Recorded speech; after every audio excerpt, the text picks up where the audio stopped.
E para começar, um exemplo muito prático meu, né?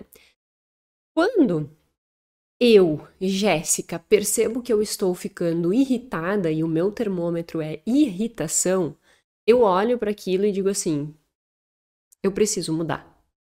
Não está legal. Algo na minha vida não está legal, porque eu não estou bem. E de verdade, toda vez que você não está se sentindo bem, você deveria se incomodar com isso. Você deveria olhar e dizer assim: não é essa uma vida saudável, não é essa uma vida que eu devo querer viver. Eu preciso entender o que está acontecendo comigo e buscar meios para que eu consiga contornar esta situação. Você deve se incomodar com a sua situação. Você deve realmente gerar desconforto se você está numa situação em que tu não tá te sentindo bem, que tu tá irritado, que tu tá estressado. Isso deve te gerar incômodo. Então para e olha como que tu está te sentindo. E foi o que eu fiz ao longo de todas as mudanças que eu implementei na minha vida. E uma dessas mudanças que foi talvez uma das mais radicais, digamos assim, porque foi essa transição de carreira muito forte, né? Foi justamente quando eu pedi demissão e saí da sala de aula formal, saí do ensino formal para empreender. O que acontece? Eu sempre fui muito intensa e isso quem me acompanha aqui já sabe, né? E aí eu sempre fui muito intensa, do tipo de construir um bom conteúdo para ir para a sala de aula, para, né, ver os alunos se interessando, dentro da instituição também sempre construindo uma coisa ou outra e tal. E eu comecei a perceber que o meu nível de intensidade no meio do ensino formal talvez não fosse uma coisa que ligasse uma coisa na outra, sabe? Porque o meu entusiasmo de fazer as coisas de uma forma que realmente trouxessem e agregassem valor, por vezes não era possível dentro daquele ambiente. Porque aquele ambiente ele exigia um nível de burocracia a ser atendido. Então, por exemplo, dentro das instituições, nós precisamos fazer um relatório sobre uma pesquisa de avaliação dos alunos da instituição. Então, a gente aplica um questionário, os alunos respondem aquele questionário, e nós, a partir daquele questionário, né, eu, no caso, que era a coordenadora desse programa dentro da instituição, preciso desenvolver uma análise daquilo ali e enviar para o MEC aquele relatório. Aí aquele relatório dá 140, 160, 180 páginas, né? De muita estatística, análise, enfim, tal. Quem lia aquele relatório? Absolutamente ninguém lia o relatório. Nós nunca tivemos um retorno. E óbvio, assim, eu acho que, né, a avaliação do MEC deve ser por amostragem, e aí, obviamente, em algum momento, alguma instituição cai na amostragem para ser avaliada, e para receber até, inclusive, a visita do MEC.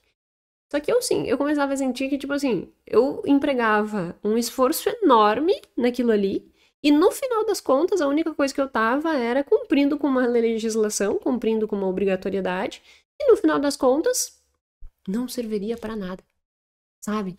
E nossa, assim, perder meu tempo fazendo algo que não vai impactar, não vai fazer nada, aquilo começava a me irritar. E aí eu comecei a me irritar. Aí eu comecei a me irritar com reunião, eu comecei a me irritar com relatório, eu comecei a me irritar com burocracia, eu comecei a me irritar. E aí eu ficava irritada e reclamona. E eu já sou neuroticista, como, né, meu traço de personalidade, o segundo traço de personalidade predominante é o neuroticismo. Aí aquilo começou a me incomodar, me incomodar, me incomodar, me incomodar, e eu parei e disse assim, não, não tá certo isso. Eu, a vida inteira, sonhei em ser professora. A vida inteira eu lutei para estar onde eu estou. E eu tô irritada? Alguma coisa tá errada. E aí eu comecei a me incomodar com o meu próprio incômodo. Entende? E aí eu comecei a analisar, e o Gui sempre com essa veia mega empreendedora e tal. E aí a gente começou a... Sabe, isso não é, né? Um sinal de que talvez o meio acadêmico formal não seja a tua vida para sempre, né? Eu ia conversando. E aí eu comecei a repensar nisso, repensar nisso, e foi aí que eu pedi demissão, né? Nós já estávamos com a Plano A, e eu pedi demissão no final de 2020, e larguei efetivamente em fevereiro de 2021, escutando coisas do tipo assim, que loucura você está fazendo? Em meio de uma pandemia, você está pedindo demissão para pegar uma coisa completamente incerta. E foi exatamente o que nós fizemos, e cá estamos nós, né? Por que eu trouxe esse exemplo? Para mostrar que muitas vezes as pessoas elas estão incomodadas com alguma coisa que elas nem conseguem, por vezes, identificar o que é. Mas elas estão irritadas. E foi o que eu fiz, né? A minha primeira detecção não foi justamente com as coisas que estavam me incomodando, mas era a minha irritação. Quando eu percebi que eu estava extremamente chata, ranzinza e reclamona, eu pensei, opa, peraí, existe alguma coisa que está me gerando esse estado de humor que não é aceitável. Não é aceitável eu viver assim. Eu preciso dar um jeito nisso. E aí eu começo, percebendo, né, esse meu estado, eu começo a buscar o que está me gerando esse tipo de irritação. E aí eu comecei a perceber, por exemplo, temos reunião marcada. Aí a reunião é às 2 da tarde, eu já começava a ficar irritada às 11, reclamando, reclamando, reclamando. Eu, opa, para aí. Então o que pode estar me irritando é isso. E aí eu comecei a puxar os pontos aqui, puxar o ponto aqui. Os alunos, né? Ai, cai na prova. Não, ô criatura, isso aqui é pra tua vida. Aproveita isso aqui pra tua vida, né? Não é a nota, é a vida que pode gerar contribuição. E essas pequenas coisas eu comecei a identificar. Isso me incomoda, isso me incomoda, isso me incomoda. Aí eu comecei a projetar como que é a vida no longo prazo dentro da universidade, seja ela qual for. Bom, isso que eu estou vivendo aqui só vai ser amplificado, né? Porque existe toda uma construção dentro da universidade, e aqui, obviamente, né, não é um. Não é que as universidades, então a universidade e faculdade é ruim. Óbvio que não. Tudo que eu sou, eu devo à construção que eu tive dentro da graduação, mestrado e doutorado. Tudo isso, tudo que eu sou hoje, o conhecimento que eu tenho de método e tal, veio dessa construção. Mas obviamente que não é a instituição em si, mas é também o meu comportamento diante do que a instituição oferece. Esses dias me perguntaram, né? Jéssica, o que tu acha de fazer faculdade? E eu disse assim, a questão não é a faculdade e o título em si, mas é como que tu vai te comportar quando tu estiveres lá. Porque se tu fores uma pessoa que é passiva, tanto faz tu ter diploma ou não ter diploma.